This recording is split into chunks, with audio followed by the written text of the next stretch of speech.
everyone and welcome back to this YouTube channel that is Savvy Forensics. So friends, आज हम HPLC को ही continue करने वाले हैं एंड ये बेसिकली HPLC का लास्ट पार्ट है एंड यहाँ पर हम देखेंगे HPLC से रिलेटेड कुछ इंपॉर्टेंट टर्म्स को.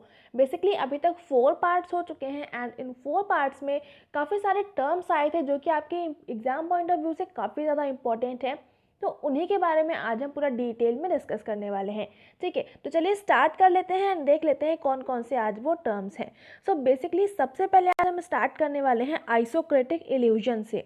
अगर हम बात करें इल्यूजन की, तो इल्यूजन की बेसिकली 2 टेक्निक्स होती हैं. एक होता है आपका आइसोक्रेटिक इल्यूजन एंड दूसरा होता है आपका ग्रेडियंट इल्यूजन. ठीक है, ये जो आपकी जो इल्यूजन टेक्निक्स होती हैं, ये एक मेथड होते हैं of pumping mobile phase through a column. जो आपका मोबाइल फेज़ होता है, जो मूव करने वाली फेज़ होती है, सॉल्वेंट वाली फेज़ होती है, उसको जब हम कॉलम से पास कराते हैं पंप करने के लिए, जो आपके मेथड्स यूज़ करे जाते हैं उनको हम बोलते हैं इल्यूजन टेक्निक्स. इल्यूट का बेसिकली मतलब होता है जब किसी सॉल्वेंट से हम किसी चीज़ को रिमूव करते हैं, तो वो आपका एक बेसिक सा आपका एक मेथड होता है जिसको हम बोलते हैं इल्यूजन या फिर इल्यूट. ठीक है, अगर हम बात करें आइसोक्रेटिक इल्यूजन की, ये क्या होता है, ये एक तरह के मेथड होते हैं जिसमें composition of mobile phase remains constant. जब आप जो है किसी भी मोबाइल फेज को पंप करते हैं कॉलम में, तो उस कंडीशन में क्या रहता है, जो कॉम्पोजिशन होता है मोबाइल फेज का वो कांस्टेंट रहता है, उसमें किसी भी तरह का कोई भी चेंज नहीं आता है. तो ये एक बेसिक सा एक आपकी डेफिनेशन कह सकते हैं आइसोक्रेटिक इल्यूजन के बारे में. ठीक है, इसके अलावा जो आइसोक्रेटिक इल्यूजन होता है उसकी वजह से जो आपके रिजल्टेंट में जो पीक बनती हैं, आपका जो क्रोमेटोग्राम बन के आता है उसमें जो पीक बनती हैं, उनकी जो विड्थ होती है वो इंक्रीज़ कर जाती है विद रिटेंशन टाइम लीनियरली अगर हम देखें तो रिटेंशन टाइम के साथ साथ जो आपकी पीक की विड्थ होती है वो भी आपकी इंक्रीज़ हो जाती है. This leads to the disadvantage that late eluting peaks get very flat and broad. इसकी वजह से ये एक तरह का आपका डिसएडवांटेज भी हो जाता है, जो कि आपकी बहुत लेट में इल्यूट करती हैं पीक्स, तो वो क्या करती हैं, आपकी बिल्कुल फ्लैट हो जाती हैं एंड ब्रॉड हो जाती हैं. तो ये आपके आइसोक्रेटिक इल्यूजन का एक तरह का डिसएडवांटेज भी है. तो ये काफ़ी ज़्यादा इंपॉर्टेंट पॉइंट हो जाता है आपके नेट के एग्जाम पॉइंट ऑफ व्यू से. इसके अलावा यहाँ पर जो आपका कांस्टेंट रहता है मोबाइल फेज़ में, कोई भी चेंज नहीं होता है, ये भी एक काफ़ी ज़्यादा इंपॉर्टेंट पॉइंट है. इसके अलावा सिलेक्टिविटी जो होती है आइसोक्रेटिक इल्यूजन की does not change if the column dimensions that is length and inner diameter change, that is the peak elute in the same order. जो सिलेक्टिविटी होती है वो भी किसी भी कंडीशन में चेंज नहीं होती है अगर जो कॉलम की डायमेंशन है दैट इज़ लेंथ एंड जो इनर डायमीटर है एक कॉलम का वो अगर चेंज नहीं हो रहा है, तो जो सिलेक्टिविटी होगी उसमें भी किसी भी तरह का कोई भी चेंज नहीं होगा. इसका मतलब ये है जो आपकी पीक्स होती हैं, जो पीक इल्यूट होती हैं, वो सेम ऑर्डर में होती हैं, उसमें भी किसी भी तरह का कोई भी चेंज नहीं होता है. मतलब जो आपके रिजल्टेंट में, जो आपके क्रोमेटोग्राम में जो पीक्स बन के आती हैं, उसमें किसी भी तरह का कोई भी चेंज नहीं होता है, वो आपके सेम ऑर्डर में ही रहती हैं. इसको हम बोलते हैं सिलेक्टिविटी आपकी चेंज नहीं होती है. ठीक है, ये हो गया आपके आइसोक्रेटिक इल्यूजन के बारे में एंड ये काफ़ी ज़्यादा इंपॉर्टेंट टर्म है आपके नेट के एग्जाम पॉइंट ऑफ व्यू से. तो यहाँ से क्वेश्चन देखने को मिल सकता है, इस वजह से इसको बहुत अच्छे से देखिएगा. ठीक है, अभी हम आगे मूव करते हैं. नेक्स्ट हम बात कर लेते हैं ग्रेडियंट इल्यूजन के बारे में. अगर हम बात करें ग्रेडियंट इल्यूजन की, तो ये क्या होता है, ये एक तरह का मेथड होता है जिसमें क्या रहता है, जो कॉम्पोजिशन होता है किसी भी सॉल्वेंट का वो चेंज हो जाता है सेपरेशन प्रोसेस में. जब आप किसी भी अपने सॉल्वेंट को मोबाइल फेस को जब आप पंप में आपके जो कॉलम होता है जब उसमें पंप करते हैं, तो उस टाइम पर जो कॉम्पोजिशन होता है वो यहाँ पर चेंज हो जाता है सेपरेशन प्रोसेस के टाइम पर, यानी कि जो आपका कॉलम रहता है वहीं पर आपका सेपरेशन होता है.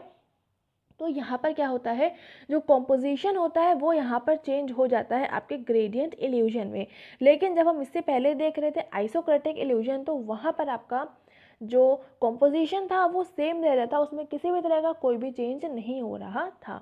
इसके अलावा it decreases the retention time of the later eluting components so that they elute faster, giving narrower peaks for most components. This also improves the peak shape for tailed peaks as the increasing concentration of the organic eluent pushes the tailing part of a peak forward. This also increases the peak height. तो यहाँ पर क्या होता है, gradient illusion की वजह से जो आपके रिटेंशन टाइम हो रहा होता है लेटर इल्यूटिंग कंपोनेंट्स का, वो आपका डिक्रीज कर जाता है, जिसकी वजह से वो काफ़ी ज़्यादा फास्टर इल्यूट कर जाते हैं। एंड जो यहाँ पर पीक्स बनती हैं वो काफ़ी ज़्यादा नैरो बनती हैं, काफ़ी ज़्यादा टॉलर बनती हैं। ठीक है, तो यहाँ पर जो पीक्स होती हैं वो टॉलर होती हैं, नैरोअर होती हैं। एंड ये बेसिकली जो बहुत सारे कंपोनेंट्स होते हैं उसमें इस तरह का फिनोमेना देखने को मिलता है, जहाँ पर जो लेटर इल्यूटिंग कंपोनेंट्स होते हैं उनका रिटेंशन टाइम डिक्रीज़ हो जाता है, जिसकी वजह से जो पीक्स बनती हैं वो नैरो हो जाती हैं एंड टॉलर हो जाती हैं। इसके अलावा ये जो आपका ग्रेडियंट इल्यूजन होता है, ये जो होता है इम्प्रूव करता है जो आपकी पीक का शेप होता है टेल्ड पीक्स के लिए, उसको ये उसके शेप को ये आपका इम्प्रूव करता है, जिसकी वजह से क्या होता है, जो इंक्रीजिंग कॉन्सेंट्रेशन होती है आपके ऑर्गेनिक इल्यूएंट की, वो पुश करती है टेलिंग पार्ट को, जो पीक होता है उसको फॉरवर्ड। जो आपकी पीक का टेलिंग पार्ट होता है, दैट मीन्स ये अगर आपकी पीक बन रही है तो ये जो आपके टेलिंग पार्ट होता है इसको और ऊपर की तरफ पुश करती है। ठीक है, तो इसकी वजह से जो पीक की हाइट होती है वो भी आपकी इंक्रीज कर जाती है। ये आपका होता है ग्रेडियंट इल्यूजन में। एंड जो आपका इल्यूजन ऑर्डर होता है यहाँ पर, वो आपका चेंज करता है as the dimension of flow rate changes. जैसे जैसे आपका जो फ्लो रेट का डायमेंशन होता है वो चेंज करता है, वैसे वैसे जो आपके ग्रेडियंट इल्यूजन में इल्यूजन का ऑर्डर होता है, पीक का जो इल्यूजन का ऑर्डर होता है वो भी यहाँ पर आपका चेंज करता रहता है।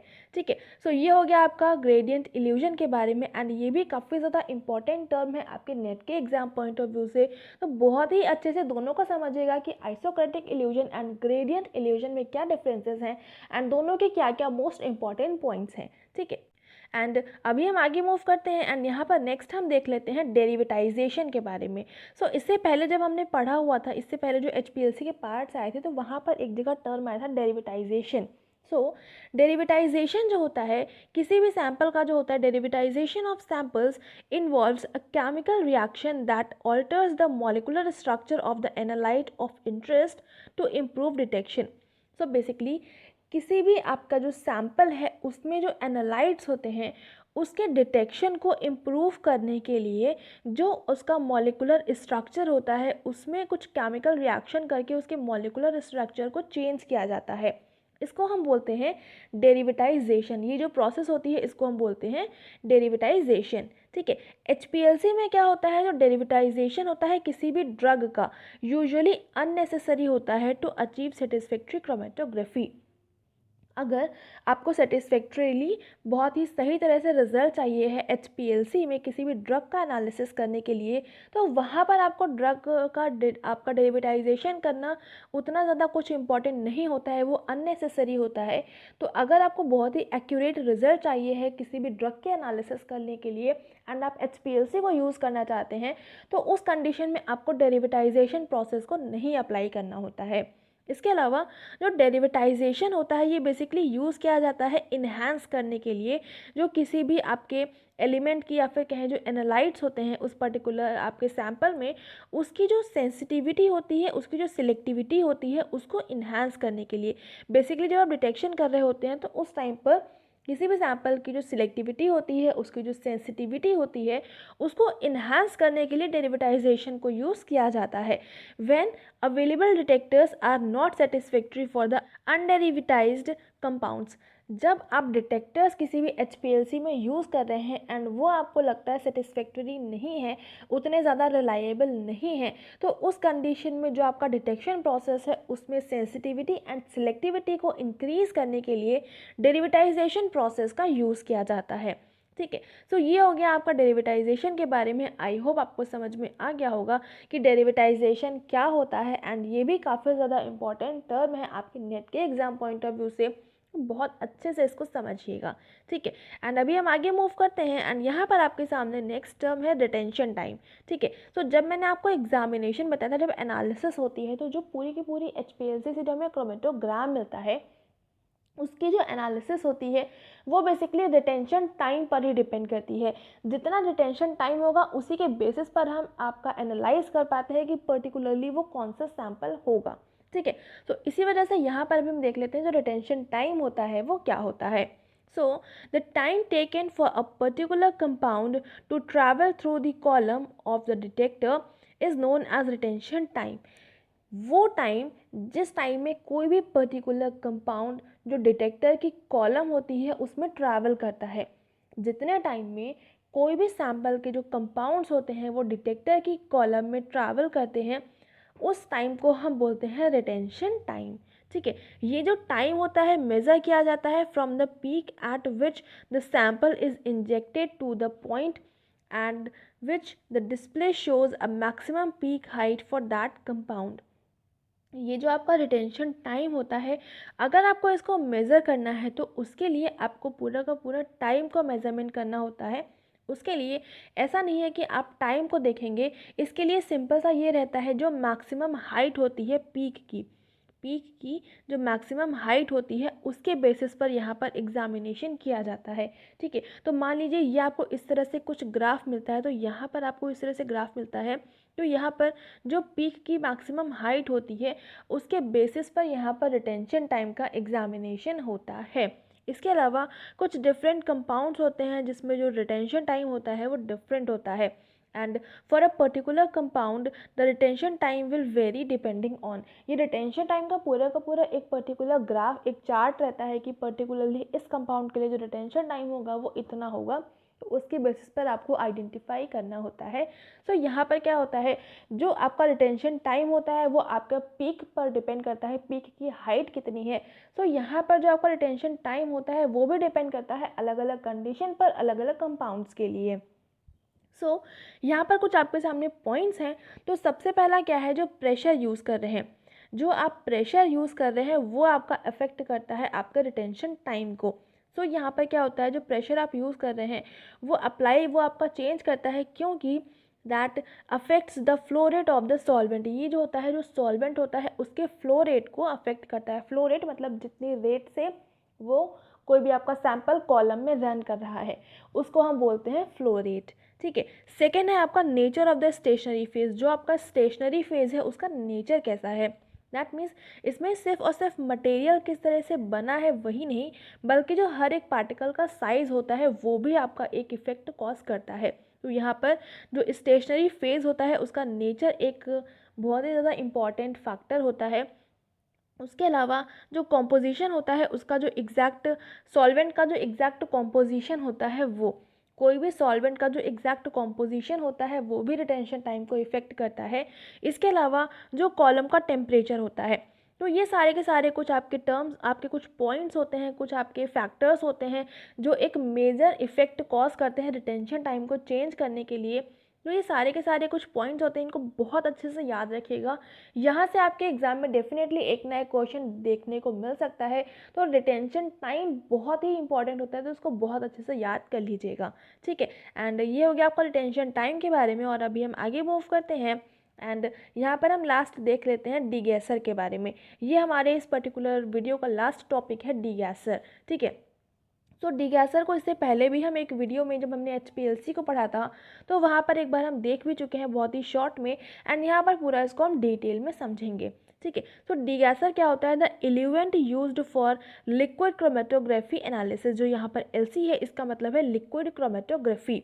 सो लिक्विड क्रोमेटोग्राफी एनालिसिस में contain gases such as oxygen that are non visible to our eyes.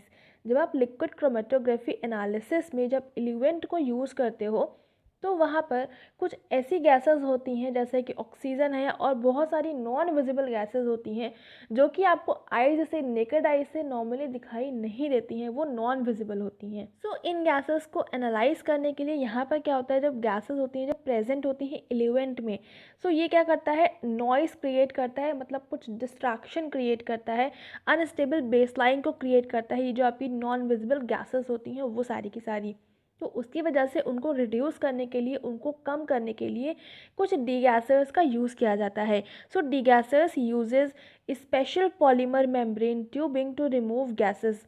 जो डिगैसर होते हैं उसमें कुछ स्पेशल पॉलीमर मेम्ब्रेन की ट्यूबिंग्स को यूज़ किया जाता है गैसेस को रिमूव करने के लिए। So numerous very small pores on the surface of polymer tube allow the air to go through while preventing any liquid to go through the pore।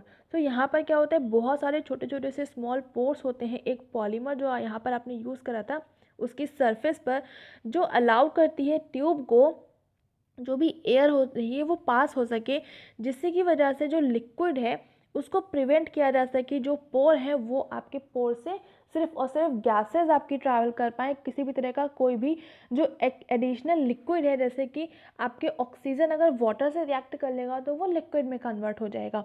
तो इस तरह से जो अदर गैसेस होती हैं वो किसी लिक्विड में कन्वर्ट ना हो पाएँ, या फिर किसी लिक्विड में अगर वो प्रेजेंट है भी तो वो आपकी कॉलम में पास ना कर पाएँ। तो इसके लिए कुछ आपके डिगैसर्स का यूज़ करा जाता है बेसिकली, जिसमें पॉलीमर मेम्ब्रेन की ट्यूब्स का यूज़ करा जाता है उन सारी की सारी गैसेस को रिमूव करने के लिए, जो कि आपका एक तरह से लिक्विड में कन्वर्ट हो सकती हैं या फिर मॉइस्चर प्रेजेंट कर सकती हैं।